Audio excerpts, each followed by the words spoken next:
Hello students. Hope कि आप लोग अच्छे होंगे, स्वस्थ होंगे, मस्त होंगे। घर वाले अच्छे होंगे, घर वाली अच्छी होगी। अच्छी मीन्स स्वस्थ होगी, वो कह रहा हूँ। एंशिएंट हिस्ट्री का हमारा सीरीज चल रहा था। Welcome to jobtheory.com। बोलना भूल गए थे, बोल देते हैं।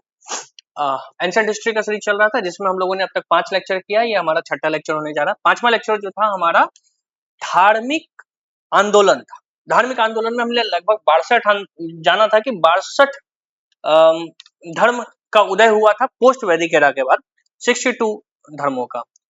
लेटर ऑन उसमें 2 धर्म जो थे वो बहुत पॉपुलर बन गए थे, बुद्धिज्म और जैनिज्म। ठीक है, इसी के कंटेम्पररी कुछ और चीजें हुई थी, कुछ और एक्टिविटी हुई थी, जैसे कि गणराज का उदय होना शुरू हुआ, राज्यों का उदय होना शुरू हुआ, जनपद, महाजनपद, इन सब का उदय होना शुरू हुआ, साम्राज्यों का उदय होना शुरू हुआ। इन सबको देखेंगे। लगभग 16 महाजनपद थे बुद्धिस्ट टेक्स्ट के हिसाब से। 16 महाजनपद को हम एक एक करके निपटारा करेंगे। फिलहाल तुम्हारा ये जिम्मेदारी है इसको बढ़ने से पहले कि हाथ में पेन पेपर लेके बैठो। अगर पहली बार आए हो तो पेन पेपर लेके बैठो। जो पहले से आ रहे हैं अगर वो नहीं लेके बैठे तो नालायक हो तुम, शर्म करो, लेके बैठ जाओ। क्यों? क्योंकि हम नोट्स लिखवाते हैं, सॉरी नोट्स नहीं देते हैं और पीडीएफ नहीं देते हैं। आपको खुद से लिखना पड़ेगा, खुद से नोट्स बनाना पड़ेगा, आप खुद से ही रिवाइज कीजिएगा, सेल्फ स्टडी करनी पड़ेगी आपको। ठीक है, कोई पीडीएफ की गुट्टी, कोई भी पीडीएफ का चढ़ा सब नहीं सुनाएंगे आपको। आगे बढ़ते हैं। महाजनपद को जानते हैं। महाजनपद का उदय एक्चुअली जब धर्म आंदोलन शुरू हुए थे ना 6वीं शताब्दी में, तभी महाजनपद का भी उदय लगभग हो गया था 6th सेंचुरी में। ठीक है, महाजनपद का भी उदय होना शुरू हुआ। बड़े बड़े प्रादेशिक और जनपद राज्यों का निर्माण होने लग गए। बुद्ध के समय लगभग 16 महाजनपदों का निर्माण हुआ, उदय हुआ कह सकते हो। महाजनपद कहा जाता है राज्यों को, जो भी है ना बड़े बड़े राज्यों को महाजनपद कहा जाता है। 16 महाजनपद में अधिकांश जो है विंध्य और उत्तर का क्षेत्र था। बेसिकली ये जितने भी क्षेत्र थे ना वो बिहार का पश्चिम भाग, मान लो ये बिहार इस तरीके से है ना, अगर मान लो बिहार का ये वाला पश्चिम भाग, ठीक है, और उत्तर प्रदेश का ये पूर्वी भाग। ओके, ये दोनों मिलकर के जो है यहाँ पे सबसे ज्यादा महाजनपद थे। ठीक है, सबसे ज्यादा शक्तिशाली जैसे कि मगध हो गया, कोसल हो गया, वत्स हो गया, अवंती हो गया, ये सब शक्तिशाली उधर ही थे। ठीक है, सॉरी अवंती नहीं, मगध, मगध सबसे ज्यादा, थोड़ा सा भटक जाते हैं कभी कभी। ठीक है, अब देखो बौद्ध ग्रंथ हमने पढ़ा था, बौद्ध ग्रंथ और जैन ग्रंथ। बौद्ध ग्रंथ में एक था अंगुत्तर निकाय, अंगुत्तर तो है निकाय, ये बौद्ध का। जैन लिखते जाना, मतलब अपना से बना के लिखना, ठीक है, अपने से बना के लिखना। अंगुत्तर निकाय और जैन ग्रंथ है भगवती सूत्र, भगवती सूत्र, जिसमें कि इन 16 महाजनपदों का जिक्र मिलता है। ठीक है, उसी से हमें पता चलता है कि उस समय 16 महाजनपद थे जिसमें शक्तिशाली थे मगध, कोसल, वत्स और अवंती। ठीक है, जनपद शब्द का प्रयोग हम करते हैं प्राकृत और संस्कृत दोनों में सेम वर्ड यूज होता है। प्राकृत और संस्कृत में दोनों सेम वर्ड होता है जनपद। इसका अर्थ है लोग, जन के बसने की जगह। ठीक है, मन में आ रहा है लिखते चल जाओ। ठीक है, आगे बढ़ते हैं। अब इसी में उसी समय कर, कृषि कर, कृषि कर, कृषि कर, कृषि कर कहेंगे किसको? एग्रीकल्चरल टैक्स स्टार्ट हुआ। फसल का 1/6 भाग जो था उसको भाग कहते थे। ठीक है, फसल का 1/6 भाग जो था वो कृषि कर के रूप में लिया जाने लगा इसी काल में। एक मिनट, समझ में आ गया कि वो कर क्या कर रहे थे। आगे बढ़ते हैं। अधिकांश महाजनपद में तो राजा होता था, कुछ महाजनपद ऐसे थे जो संघ के नाम से प्रसिद्ध थे, जैसे मल, भज्जी, संघ, जैसे मल, भज्जी, आगे पढ़ेंगे इसके बारे में, चिंतित ना। गणराज्यों में ओलिगार्की प्रणाली थी। गणराज्यों में जो गणराज होते थे, गणराज किसको कहते हैं? पब्लिक का रूल। ठीक है, रिपब्लिकेशन जिसको कहते हैं, रिपब्लिक। गणराज्यों में ओलिगीकरण, ओलिगीकरण है, ओलीगढ़की प्रणाली था, लिख सकते हो। गणराज्यों में ओलीगढ़की प्रणाली थी। इसमें सत्ता जो है वो पुरुषों के समूह के अधीन होती थी। पुरुषों के जो समूह होते थे, जो ग्रुप ऑफ मेल्स होते थे, उसकी सत्ता होती थी। अब आगे चलते हैं, महाजनपद को देखते हैं। 16 महाजनपद में पहले महाजनपद है अंग। अंग को जब हम पढ़ेंगे तो ये जानेंगे कि सर आपने मनगढ़ंत तो नहीं कहानी सुना रहे हैं आप, नहीं बउआ, अंग का जिक्र जो है ना वो महाभारत में था। महाभारत, हिंदी माध्यम, हिंदी में लिखना, महाभारत और अर्थवेद में, अर्थवेद में था। अब क्या था, अंग जो था महाभारत और अर्थवेद में इसका जिक्र था। और देखेंगे अगर पूरब से हम शुरू करें तो अंग सबसे पहला जनपद था। अंग वही है जो आज का प्रेजेंट मुंगेर और भागलपुर, देखो दोनों भाषा में लिखना है, आधा इसमें आधा इसमें, ताकि दोनों गरियाओ नहीं हमको। और तुम लिखोगे उसी में जिस भाषा में तुमको पढ़ना है, जिस भाषा में तुमको समझ में आएगा। हिंदी में तो मुंगेर भी हिंदी में लिखना, ये नहीं कि हम लिखें अंग्रेजी हिंदी, तुम भी ऐसी कर देना, ठीक है। आगे बढ़ो, जो अभी मुंगेर और भागलपुर का इलाका है उसको ही कहते हैं अंग उस समय का। यहाँ की राजधानी थी चंपा, हाय रे चंपा, राजधानी थी चंपा। अगर हम देखें चंपा तो यहीं से जो है मिट्टी का किला मिला, मिट्टी का किला मिला, कहां से, चंपा से। ऐसा माना जाता है कि उस समय जो है जो राजधानी होती थी, यानी कि प्रत्येक जनपद महाजनपद का राजधानी होती थी, और उस राजधानी के चारों तरफ किलेबंदी की जाती थी, क्योंकि राजधानी को प्रोटेक्ट करना होता था। राजधानी जब हम प्रोटेक्ट करेंगे, क्यों करेंगे, ताकि क्यों, क्योंकि राजधानी के अंदर कर व्यवस्था है, टैक्सेशन सिस्टम चलती थी, सेना यही होती थी, तो राजधानी में इन सब चीजें होती थी, तो इसलिए इसका प्रोटेक्शन के लिए किलेबंदी करते थे। दैट्स व्हाई आज के टाइम पे जितने भी राज्य हैं उसकी राजधानी एडमिनिस्ट्रेशन के पूरे राज्य का प्रशासनिक का केंद्र होता है, उस समय भी था। इतिहास इसीलिए कहते हैं, इतिहास हम इसीलिए पढ़ते हैं, इसलिए नहीं कि तुम अंग महाप्रदेश को याद रख सको, इसलिए पढ़ते हैं कि अंग महाप्रदेश से आप सीख सको। जब आप आईएएस के रूप में तैनात हो, आईपीएस के रूप में तैनात हो, पीसीएस के रूप में तैनात हो, दरोगा के रूप में तैनात हो, तो आपको पता हो किस चीज को प्रोटेक्ट करनी है, कि बेटा राजधानी है तो राजधानी को पहले प्रोटेक्ट करना, और जितने भी एडमिनिस्ट्रेशन वर्क होंगे वो राजधानी हो।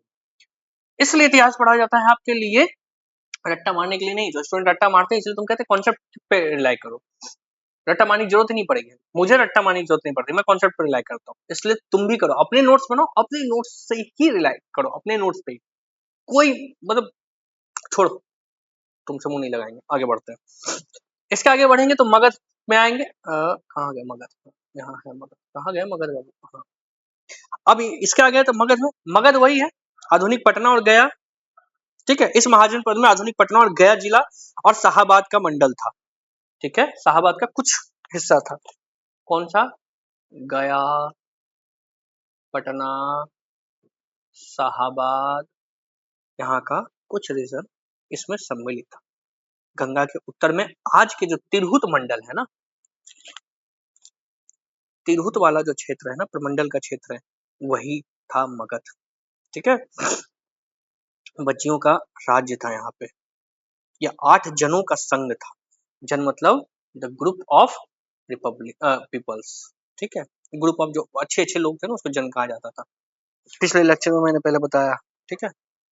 तो 8 जनों का संघ था, कौन कौन, यही मगध। मगध गंगा तथा सोन नदी के नदियों से सिंचित क्षेत्र था, सिंचित था, जिसकी वजह से यहाँ का एग्रीकल्चर बहुत अच्छा था, बहुत डेवलप था। एग्रीकल्चर डेवलप होने का 2 कारण था, क्योंकि ये झारखंड से सटा हुआ था, और Jharkhand iron ores that mean कि लौह अयस्क का केंद्र था, बहुत लौह अयस्क थे, अबेंडेंट थे, प्रचुर मात्रा में थे, जिस वजह से इस लोहे से हम हथियार भी बना पाते थे, और इसी लोहे से हम लोग कुल्हाड़ी वगैरह, एक्सेस वगैरह बनाते थे, एग्रीकल्चरल टूल्स बनाया करते थे, तो एग्रीकल्चरल इजी हो जाता था, हथियार बनाते थे, सो दैट कि हम अपने आप को प्रोटेक्ट कर देते थे, इसलिए हम शक्तिशाली भी थे और धनवाद भी। कौन, मगध। बिहारियों प्राउड करो, मगध अपना ही क्षेत्र था, ठीक है।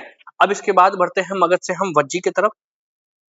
और कुछ बच गया क्या मगध में, हाँ, मगध का जिक्र कहाँ था सर, मनगढ़ंत कहानी तो नहीं था, अपने मन से सुना दिए जो सुनाना था, नहीं बाबू, इसका जिक्र महाभारत में, सॉरी महाभारत तो पिछला था, इसका जिक्र अर्थवेद में, अथर्ववेद, अथर्ववेद। ये जैनिज्म का सेंटर था, जैनिज्म का सेंटर था, बट पहला Buddhist council, first Buddhist council, council council यही मगध में हुआ था, मगध में कहा? मगध में हुआ था राजगीर में, है ना। पहला बुद्धिस्ट काउंसिल जल्दी बताओ कहाँ हुआ था? पहला बुद्धिस्ट काउंसिल कहाँ हुआ था? कहाँ हुआ था बताओ? नहीं बता पाओगे। पहला बुद्धिस्ट काउंसिल राजगीर में हुआ था, ठीक है। ओके, नहीं बता पाओगे तो चुल्लू भर पानी में डूब के मर जाओ, ठीक है।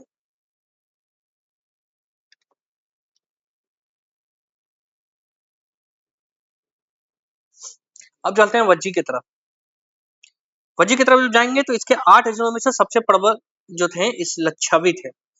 इसकी राजधानी वैशाली थी। इसकी राजधानी कहाँ थी? वैशाली। वैशाली इसकी राजधानी थी। इसकी पहचान आधुनिक वैशाली जिले के बसाड़ नाम गांव से की जाती थी। वैशाली जिले में गांव था बसाड़। बसाड़ यहीं से वो जन्म लिए थे वैशाली, जैन महावीर जैन।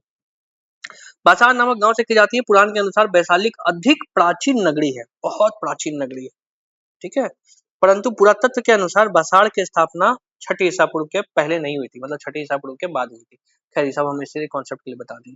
काशी की बात करेंगे। काशी महाजनपद जो है, काशी महाजनपद की राजधानी वाराणसी थी। काशी महाजनपद की राजधानी सॉरी वाराणसी थी, ठीक है, वाराणसी थी।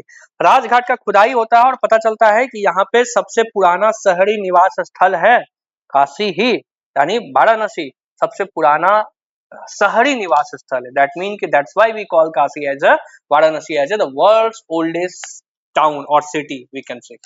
ऑलराइट, चलिए आगे बढ़ते हैं। कौशल, कौशल की ओर जब पढ़ेंगे तो पता चलेगा कि कौशल जो है इसका राजधानी जो था पहले देखो, कौशल जो है ये पूर्वी उत्तर प्रदेश में पड़ता था। इसका राजधानी जो था वो श्रावस्ती था। श्रावस्ती थी इसकी राजधानी, कहाँ थी? श्रावस्ती। जिसका पहचान उत्तर प्रदेश का गोंडा है और बहराइच जिला जो है ना उसी के सीमा के आसपास सहित महित नाम का स्थान है। ये मेंस के पॉइंट ऑफ व्यू से बता रहे हैं, तुम्हारे प्रीलिम्स में नहीं पूछेगा और ना कि वनडे में पूछेगा इतना डीप में। सहित महत नाम का स्थान है जहां से इसकी पहचान लगभग की जाती थी। कौशल का जो महत्वपूर्ण नगर था वो अयोध्या था। जो आज का अयोध्या है वो कौशल का ही हिस्सा हुआ करता था, ठीक है। काशी जो था, कौशल से पहले चलो बेटा एक बार काशी में जो है ना एक चीज हम छोड़ दिए थे। ये ना वरुणा नदी, वरुणा रिवर और आसी रिवर होती थी, वरुणा और आसी रिवर के बीच में था।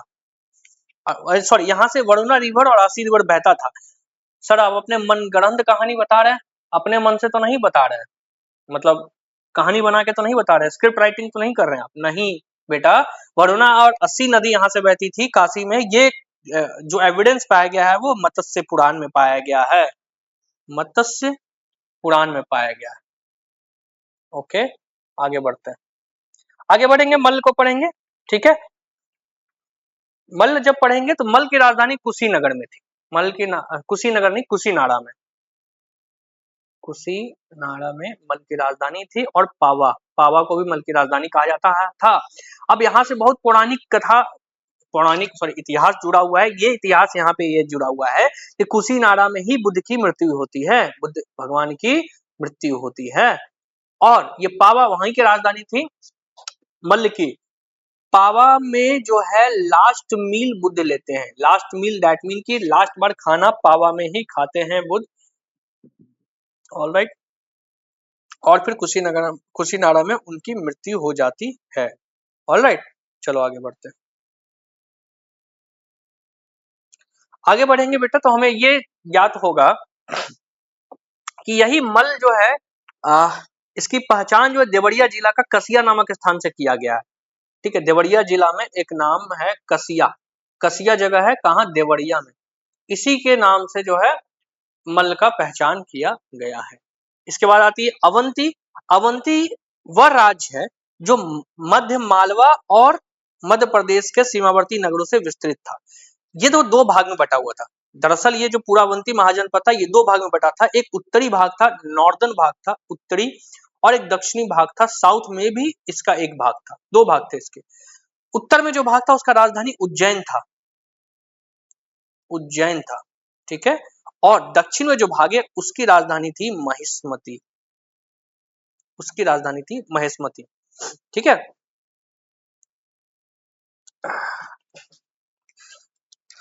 अब आगे चलते हैं। देखो अब इसके बाद हम पढ़ेंगे आई थिंक कुरु, हाँ कुरु को। कुरु एक्चुअली क्या है ना, दिल्ली मेरठ वाला जो इलाका है ना, दिल्ली वाला इलाका, वो कुरु है। कुरु की राजधानी जो थी वो थी इंद्रप्रस्थ।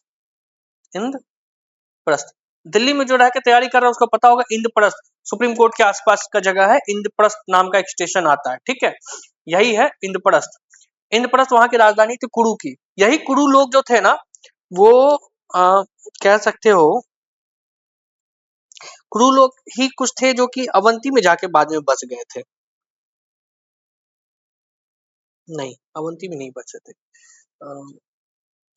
छोड़ो इसको, थोड़ा सा डाउट है इस पे। इंद्रप्रस्थ इसकी राजधानी थे, और इसमें जो है युधिष्ठिर के वंशजों ने शासन किया था। युधिष्ठिर के वंशजों ने शासन किया था। सवाल पूछ देगा बेटा, युधिष्ठिर के वंशजों ने इनमें से किस महाजनपद में शासन किया था? कुरु में किया था। उसकी राजधानी कहाँ थी? इंद्रप्रस्थ थी। इसके बाद पढ़ेंगे हम पांचाल। पांचाल है बरेली वाला इलाका। बरेली वाला इलाका, अभी कुछ दिन पहले हम नैनीताल गए थे, नैनीताल से लखनऊ आने के क्रम में बरेली बीच में पड़ता है। बरेली बहुत अच्छा ट्रांजिशन स्टेशन है, जहां से हम अलग अलग रूट्स के लिए ट्रेन पकड़ सकते हैं। ठीक है, मैं बाई रोड आया था और फिर बरेली से ट्रेन पकड़ा था, तो मैंने बाई रोड का भी रास्ता देखा है और बाई ट्रेन का। एक अच्छा स्टेशन है, ठीक ठाक स्टेशन है बरेली। पांचाल वहीं का इलाका था। ठीक है, बदायूं फर्रुखाबाद में भी इसके महाजनपद, मतलब इसका विस्तार था। ये भी महाजनपद दो भाग में था, उत्तरी पांचाल और दक्षिणी पांचाल। उत्तरी पांचाल और दक्षिणी पांचाल। उत्तरी पांचाल, दक्षिणी पांचाल। उत्तरी पांचाल का जो राजधानी था वो था अहिछत्र। दक्षिणी पांचाल का जो था वो था कामपिल्ले। लिख लेना, बार बार रिवीजन करना, याद हो जाएगा। माथा मत पटकना कि याद नहीं हो सकता है। अब पढ़ेंगे सुरसेन को। सुरसेन जो है ये उत्तर प्रदेश का जो ब्रज मंडल वाला क्षेत्र है ना, ब्रज वाला क्षेत्र वो है। ब्रज का क्षेत्र का जैसे नाम लिया, तुम्हें अंदाजा हो गया होगा कि इसकी राजधानी कहाँ हो सकती है। ये मथुरा हो सकती है, हो सकती नहीं थी इसकी राजधानी। इसके बाद आता है चेदी। यही चेदी जो महाजनपद था, ये आज का बुंदेलखंड है। बुंदेलखंड जहां से मैं बैठ के आपके लिए बेटा लेक्चर रिकॉर्ड कर रहा हूँ। ठीक है, बुंदेलखंड ही चेदी महाजनपद का क्षेत्र यहाँ तक विस्तृत था, और इसका राजधानी था सोथीवती। लिखो, इसकी राजधानी थी सोथीवती। ठीक है, आगे बढ़ो। मत्स्य जो था वो आधुनिक जयपुर जो है ना, जयपुर उसके आसपास का क्षेत्र है ये मत्स्य। इसका राजधानी था विराटपुर। लिख लो, मत्स्य की राजधानी थी विराटपुर। आगे बढ़ो। गांधार नॉर्थ वेस्ट वाला पार्ट था, पाकिस्तान वाला, अफगानिस्तान वाला, है ना, ये अपना बाल बच्चा का जो हिस्सा है, उधर ही गांधार हुआ करता था। गांधार की राजधानी थी तक्षशिला। बहुत इतिहास इससे जुड़ा हुआ है, आगे पढ़ेंगे हम लोग गुप्त वंश में। ठीक है, और नंद वंश में। अस्मक जो था, ये दक्षिण भारत में गोदावरी नदी के जो तटीय क्षेत्र थे वहां पे था। इसका राजधानी पोतन था। इसका राजधानी था पोतन या पोटली, जो कह, एक मिनट में रिकॉर्डिंग चेक कर लूं। इसका राजधानी था पोतन या पोटली। ठीक है, अस्मक के बाद एक था काम्बोज। काम्बोज जो है ना, ये काम्बोज वाला जो क्षेत्र है, इसकी राजधानी थी हाटक। इसकी राजधानी थी हाटक। लिख लो, ऐसा सवाल नहीं आता लेकिन फिर भी लिख लो, काम्बोज की राजधानी हाटक या राजपुर भी कहते थे इसको। ऑप्शन में फंस सकते हो, लिख लो अच्छे से, हाटक या राजपुर काम्बोज वाला क्षेत्र था। एक छूट गया है, हम वत्स को छोड़ दिए थे। वत्स आज का इलाहाबाद वाला क्षेत्र है। इलाहाबाद वाला क्षेत्र, प्रयागराज वाला, इसकी राजधानी है, सॉरी इलाहाबाद वाला क्षेत्र है, इसकी राजधानी थी कौशाम्बी। इलाहाबाद में कौशाम्बी क्षेत्र है, वहीं इसकी राजधानी थी। और वत्स में ही जो कुरु जन जो थे ना, कुरु में रहने वाले जो जन थे, उन्होंने हस्तिनापुर, कुरु लोगों ने हस्तिनापुर छोड़ के कौशाम्बी में आके ही बस गए थे। ठीक है, आगे पढ़ते हैं मगध साम्राज्य को। मगध साम्राज्य जब स्टार्ट करेंगे तो पहले इसकी हायरार्की को पढ़ लो। हायरार्की क्या था? मगध साम्राज्य में पहला जो था, पहला सम्राट था वो था बृहद्रथ। इतिहास में इसका ज्यादा जिक्र नहीं है, इसलिए बृहद्रथ को हम नहीं पढ़ते हैं, और शुरू करते हैं हम लोग हमेशा मगध साम्राज्य को हर्यंक वंश से। ठीक है, तीसरा है शिशुनाग, हम बोल रहे हैं अपने हिसाब से लिखो। ठीक है, चौथा है नंद, पांचवा है मौर्य, छठा है शुंग, सातवां है कान्वा। ठीक है, कान्वा जो था वो ओरिजिनल डायनेस्टी था। ठीक है, गुप्ता भी थे। शिशुनाग के बाद नंद, मौर्य, गुप्ता भी थे बीच में। ठीक है, थोड़ा सा यहाँ से मिस हो गया, चलो कोई नहीं। मगध साम्राज्य में पहले हम लोग पढ़ेंगे हर्यक वंश को। हर्यक वंश में जो सबसे पहला हर्यक वंश का संस्थापक था वो था बिंबिसार। कौन था? बिंबिसार। बिंबिसार जो था वो बहुत बुद्धिमान और बहुत फ्यूचरिस्टिक और इनोवेटिव था। दैट मीन कह सकते हैं बहुत मतलब प्रतिभाशाली था, बहुत प्रतिभा थी बिंबिसार में।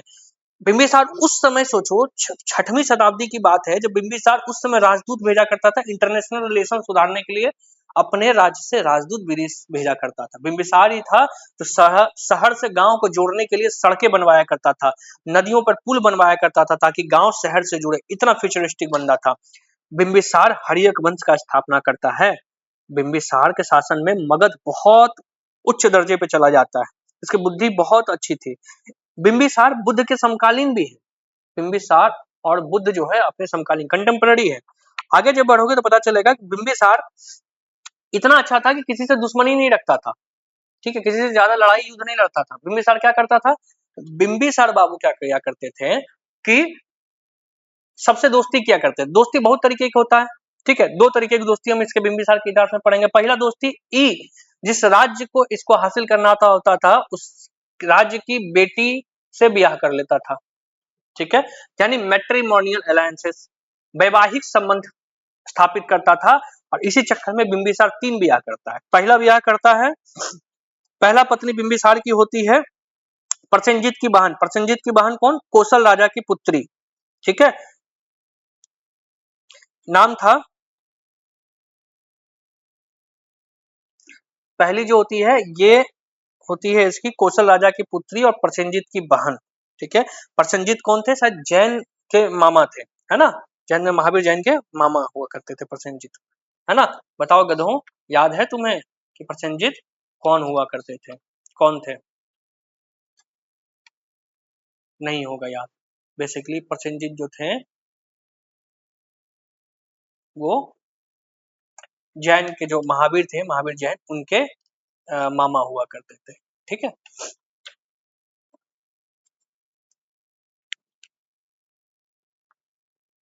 पार्डन में, प्रसेनजीत जो थे जिनकी बहन से इनका ब्याह होता है बिंबिसार का, वो बुद्ध भगवान के फॉलोवर थे और बुद्ध के मामा भी कहलाए। ठीक है, आगे बढ़ते हैं। कौशल किंग, बुद्ध की माता जो थी वो भी कौशल किंग की ही पुत्री थी। ठीक है, अब क्या होता है, ऐसा ही कुछ स्टोरी था, थोड़ा सा जाके देख लेना बुद्ध में। ठीक है, अब ये बढ़ेंगे कि यह बुद्ध का समकालीन थे। कौन? बिंबिसार, ये हमने देख लिया। पहला शादी प्रसेनजीत की बहन से करते हैं। दहेज के रूप में क्या मांग लेते हैं? काशी। उस समय काशी से लगभग 1 लाख का वो आता था, रिवेन्यू आती थी। ठीक है, अब क्या होता है, बिंबिसार की दूसरी पत्नी जो थी वो राजकुमारी चेलना थी। उनका नाम था चेलना। ठीक है, राजकुमारी चेलना। ये कौन थी भैया? ये लिच्छवी, वैशाली के लिच्छवी किंग जो थे, वैशाली के लिच्छवी किंग जो थे उसकी बेटी थी चेलना, दूसरी पत्नी। तीसरी पंजाब के एक तीसरी पंजाब के मद्रकुल थी, मद्रकुल, जो एक पहाड़ था किसका? गंधार का। ठीक है, मद्रकुल से समझ लो लगभग गंधार का ही जो एक यूनिट के जो प्रधान थे उनकी पुत्री से इनका ब्याह हो जाता है। यही बिंबिसार और चलना के पुत्र होते हैं अजात शत्रु। अजात शत्रु, और इसी अजात शत्रु को बिंबिसार ने अंग महाजन पद को जीता और अंग महाजन पद सौंप देते। अपने हिसाब से आंसर फ्रेम, पॉइंट्स फ्रेम कर लेना। अब यहीं पे देखो, इसको मिटा के देखते हैं और पॉइंट्स। बिंबिसार की दुश्मनी वैसे किसी से नहीं थी।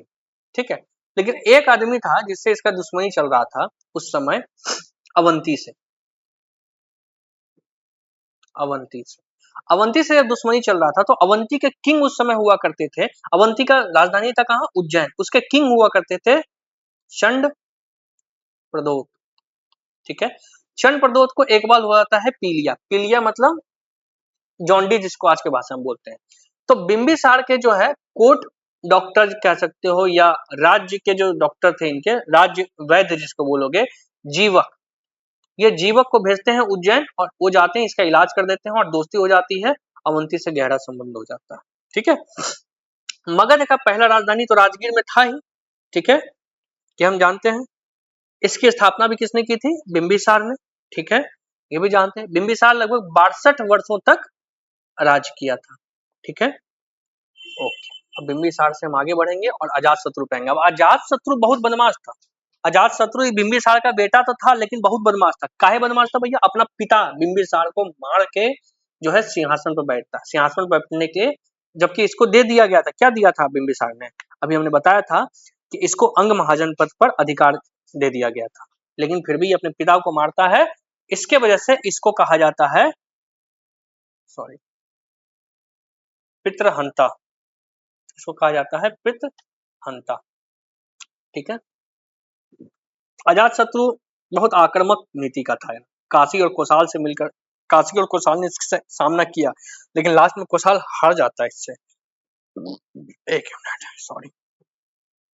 कौशल नरेश ने जो अजातशत्रु के साथ अपनी पुत्री का विवाह करने और जमाई बनाने के, काशी सौंप के संधि के लिए विवश होना पड़ा। दैट मीन कि मगध और कौशल के बीच में जब एक मैट्रिमोनियल अलायंस होते हैं, तब जब कौशल नरेश को अजातशत्रु ने हरा दिया और मजबूरन जो है कौशल नरेश को अजातशत्रु के साथ अपनी बीवी बेटी का ब्याह करवाना पड़ता है, ठीक है, और फिर काशी दोबारा इसको सौंप दिया जाता है, ठीक है, ओके। राजगीर जो था उसकी किलेबंदी इसने करवाई थी, सवाल पूछ देता है राजगीर की किलेबंदी किसने करवाई थी, ठीक है। इसका बेटा इससे कदम आगे निकला, इसका बेटा था उदयन, उदयन, उदयन ने इसी को मार दिया, यो है ये, उदयन ने इसी को मार दिया, ठीक है, इसी को निपटा दिया और अपना साम्राज्य बना लेता है। उदयन जब अपना साम्राज्य बनाता है तो उस समय इसने उस समय जो है पटना सेंटर हो जाता है, किस चीज का, मगध का। तो उस समय पटना को पाटलिपुत्र के नाम से जाना जाता है और पाटलिपुत्र को ही इसने राजगीर से राजधानी बदल के पटना को राजधानी बना देता है। कभी कभी सवाल होता है कि पटना की स्थापना, पाटलिपुत्र की स्थापना किसने की, उदयन ने किया। राजगीर से पाटलिपुत्र, दैट मीन की पटना जो है ट्रांसफर करता है, क्या, राजगीर से पटना ट्रांसफर करता है राजधानी कौन, उदयन। सवाल आया है पीसीएस में, इसलिए याद रखना, ठीक है, ओके। अब आगे आता है 7वीं शताब्दी में ह्वेनसांग जो है, ह्वेनसांग, HUENTSANG, ह्वेनसांग, हिंदी में लिख लो ह्वेनसांग, ठीक है। ह्वेनसांग जो है इसकी के टाइम पे आते हैं और ये पाते हैं कि पाटलिपुत्र खंडर के रूप में, सॉरी, 7वीं सदी में चीनी यात्री ह्वेनसांग आता है यहाँ पे और फिर देखता है पाटलिपुत्र खंडर के रूप में, मतलब पाटलिपुत्र पर आक्रमण हुआ था, कैसे हुआ था आगे जाके देखें, ठीक है। इसके बाद आती है शिशुनाग डायनेस्टी, इसी उदयन को मार करके, या उदयन के बाद, उदयन को मार के नहीं, उदयन की मृत्यु के पश्चात शिशुनाग वंश की स्थापना करता है कौन, शिशुनाग, कब, 412 में, 412 से 394 तक चलता है शिशुनाग। शिशुनाग अपना राजधानी कुछ समय के लिए वैशाली, कहां से, पटना से अब ये ले जाता है वैशाली, पटना से वैशाली, ठीक है, वैशाली लेके जाता है। अवंती जिसका राजधानी उज्जैन था उसके शक्ति को समाप्त करता है और शिशुनाग वंश का सबसे बड़ा उपलब्धि वही होता है कि अवंती को हराता है, ठीक है। शिशुनाग वंश का ही आता है कालाशोक, कालाशोक बुद्ध की दूसरी संगति इसी के अंदर होती है, कालाशोक के शासन में होती है वैशाली में, ठीक है। शिशुनाग का उत्तराधिकारी था, ठीक है, शिशुनाग का उत्तराधिकारी था। कालाशोक अब क्या करता है, वैशाली से जो है वो सेंटर, क्या कहेंगे इसको, कैपिटल, राजधानी, फिर वापस पटना लेके आता है, ठीक है, पाटलिपुत्र करता है। तो यहाँ पे थोड़ा कंफ्यूजन भरा हुआ क्वेश्चन कभी कभी पूछ देता है। अब आती है नंदवंश, नंदवंश महापद्मनंद, शिशुनाग का जो अंतिम शासक था ना शिशुनाग वंश का, उसको अंत करके मार करके नंद वंश की स्थापना करता है कौन? महापद्म नंद। कब? 344-334 के लगभग। इसलिए इसने स्वयं को एकराट नाम दे दिया, एकराट। ठीक है। महाजनपद ने न केवल कलिंग पर अधिकार किया, सॉरी महापद्मानंद जो ये है न कि सिर्फ कलिंग पर अधिकार किया, बल्कि उसके विरुद्ध विद्रोह करने वाले कौशल को भी मगध साम्राज्य में मिला लिया था।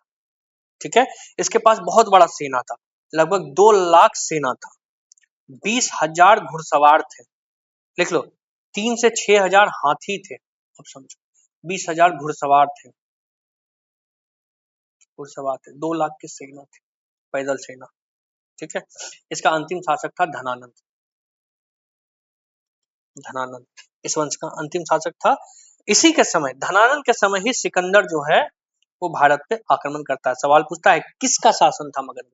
जब सिकंदर आक्रमण करता है तो उसमें धनानंद थे मगध के अमात्य सत्काल तथा शूलभद्र थे। सॉरी, धनानंद के जो अमात्य सक्ताल तथा शूलभद्र थे। छोड़ दो, ये वाला पॉइंट छोड़ दो, तुम्हारे काम का नहीं। अब हम पढ़ेंगे, देखो मगध का बेसिकली पहला उल्लेख जो ना वो अर्थवेद में मिलता है, महाभारत तथा पुराण में भी इसका जिक्र मिलता है। महाभारत और पुराण के अनुसार मगध साम्राज्य की स्थापना बृहद्रथ ने किया था, महाभारत और पुराण कहता है। लेकिन बृहद्रथ जरासंध का पिता था, जरासंध से मगध के युद्ध में हिस्सा लिया था, जरासंध ने मगध के युद्ध में हिस्सा लिया था। बहुत पुरानी कथा, उतना एविडेंस कोई नहीं है। महाभारत और एपिक कथाओं में, पुराणों में इसके अनुसार मिलता है, कोई आर्कियोलॉजिकल रिसोर्स या अदर रिसोर्सेस नहीं है दैट की हम लोग उसको ज्यादा कंसीडर करके नहीं चलते हैं। ईरानी आक्रमण पे अब हम लोग देखते हैं। छठी सदी के लगभग, छठी सदी ईसा पूर्व में मगध के राजा अपना साम्राज्य विस्तार कर रहा था। उसी समय ईरान के हकमनी शासक भी मजबूत हो रहे थे, कंटेम्परेरी थे उसके।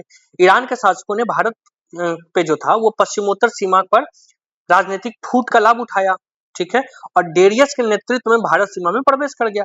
डेरियस ने किसके नेतृत्व में? डेरियस के नेतृत्व में भारतीय सीमा में एंटर कर गया और लगभग 516 बीसी में, ईसा पूर्व में 516 ईसा पूर्व में पंजाब के आसपास में जो है सिंध नदी के पश्चिम का क्षेत्र था, इसको जीत लिया। ठीक है। और सिंध को अपने साम्राज्य में मिला लिया। ठीक है। किसने? डेरियस ने सिंध को फिर अपने साम्राज्य में मिला लिया। ठीक है। सिंध क्षेत्र में जो है फारस का 20वीं प्रांत का छत्रपी बन गया। मतलब कि फारस यानी ईरान का जो है वो एक तरीके से कह लो कि सिंध में उसका एक रीजनल ऑफिस बन गया। ठीक है। टोटल जो है ईरान के पास 28 छत्रपियां थी, 28 रीजनल ऑफिसेस थे, इसमें एक सिंध भी था उसमें। ठीक है। चलो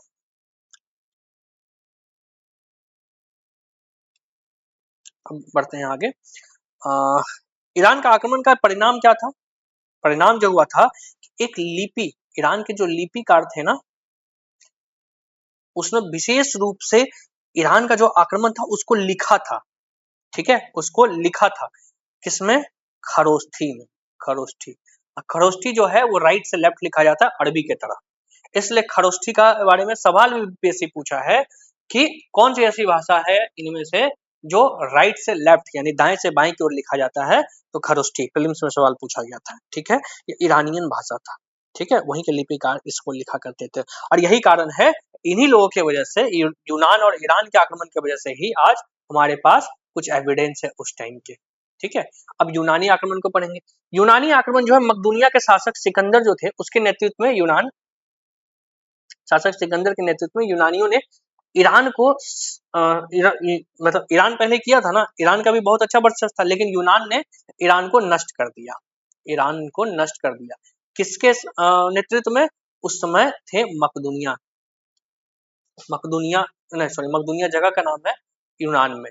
मकदूनिया के शासक थे सिकंदर, अलेक्जेंडर भी इसको कहते हैं। ये सिकंदर जो है यही इसी के नेतृत्व में पूरा ईरान का जो शासन था वो खत्म किया। सिकंदर नाग केवल एशिया, जिसको हम तुर्की कहते हैं, और इराक को ही नहीं बल्कि ईरान को भी जीत लिया था लास्ट में। इतिहास का पिता हेरोडोटस, इतिहास का हिस्ट्री के फादर कहे जाते हैं हेरोडोटस, हेरोडोटस, हेरोडोटस। यही हेरोडोटस जो है, हेरोडोटस और अन्य यूनानी लेखक जो थे, उन्होंने उस समय बताया था कि भारत में, उस समय लिखा करते थे वो कि भारत में अपार संपत्ति है, बहुत संपत्ति है, और इसी का वर्णन पढ़कर सिकंदर हो गया लाहौलीट, सिकंदर हो गया लालची। अब तो भारत जाना पड़ेगा क्योंकि अपार संपत्ति है।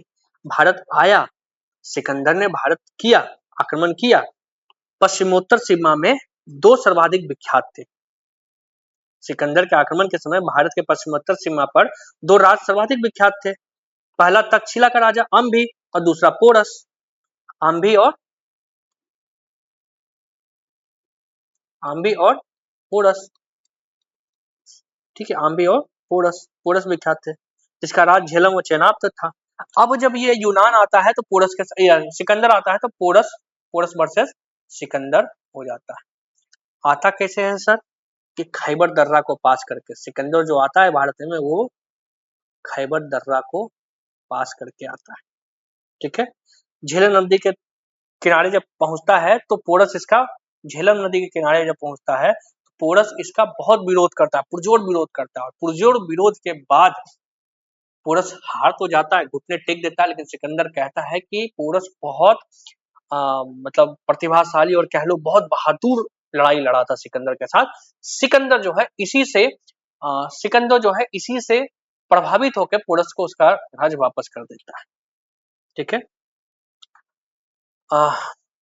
ओके, अब क्या होता है, उस समय सिकंदर की सेना थक जाती है और फिर वहां से वापस चल जाते हैं, लौट जाते हैं, भारत पे आक्रमण आगे नहीं बढ़ाते, ठीक है। और उसी समय भारत में लगभग यूनानी जो ये सिकंदर थे, सिकंदर की सेना लगभग 19 महीने व्यतीत किए थे। वापस जाते हुए 323 में बेबीलोन में इसका, बेबीलोन में इसका निधन हो जाता है, डेथ हो जाता है। यहीं पर खत्म करते हैं हम आज इसको, बहुत दिन भर की थकान थी। उसके बाद एक मैं अगर सच्चाई आपको लास्ट में बताऊं, जो लास्ट तक अगर लेक्चर में रुके होंगे उसके लिए मैं बता दूं, ये लेक्चर में तीसरा बार अटेंड कर रहा हूँ, तीसरा बार रिकॉर्ड कर रहा हूँ। एक बार लगभग लेक्चर जो है अभी कितना मिनट का हुआ, 37 मिनट हुआ ना, पिछला लेक्चर 40 मिनट तक जा चुका था, ठीक है। 40 मिनट के बाद लैपटॉप डिस्चार्ज था, पता नहीं चला, और लैपटॉप ऑफ हो गया। ऑफ होने के बाद जो है ध्यान में नहीं दिया, वो रिकॉर्डिंग पूरा बर्बाद हो गया। दूसरी बार जब मैं आया, दूसरी बार लगभग 15 मिनट की रिकॉर्डिंग थी, और अ, बहुत मैं, एक कॉल आ गया, कॉल पे बात करने लगा, रिकॉर्डिंग ऑन रह गई। तो ऐसा नहीं है कि बात कुछ गलत कर रहा था, बहुत देर के लिए रिकॉर्डिंग ऑन रहेगी और फालतू हो जाता है। तो फिर वो, ये तीसरा बार मैं रिकॉर्ड कर रहा हूँ, गला सूख चुका है पूरा। तो please pardon me if you found any error और कुछ भी अगर तुमने पाया है तो इस लेक्चर के लिए मुझे थोड़ा सा माफ करना। मैं चाहूंगा इसका, मैंने बोला कि पीडीएफ नहीं दूंगा, बट मैं दूंगा, जो लास्ट तक रुका है भरोसा रखो, मैं पीडीएफ दूंगा, ठीक है। हमारे टेलीग्राम चैनल पे तुम्हें पीडीएफ मिल जाएगा, ओके। तो चलते हैं, बढ़ते हैं आगे, और आगे बढ़ने के बाद हंसते रहो, मुस्कुराते रहो, पढ़ते रहो, और क्या करोगे, है ना, जीवन का यही है, हंसते रहो, पढ़ते रहो, मुस्कुराते रहो। मिलते हैं कल के लेक्चर में, ठीक है। कल हम लोग शुरू करेंगे मगध साम्राज्य, मगध सॉरी, मगध तो हमने पढ़ लिया ना। कल जो हम लोग शुरू करेंगे वो शुरू होगा हमारा मौर्य, मौर्य काल, ठीक है। मौर्य काल से शुरू करते, अब हमारा एंशिएंट हिस्ट्री इंपॉर्टेंट है, मौर्य और गुप्त, यही दोनों तो है, और दक्षिण भारत का थोड़ा सा, तो मौर्य और गुप्त और दक्षिण भारत, तीन ऐसे हैं। वैसे हम पढ़ेंगे, लगभग 5 चैप्टर और बचा है, एंशिएंट हिस्ट्री खत्म हो जाएगा, ज्यादा बड़ा नहीं है, ठीक है। Okay, bye, good night.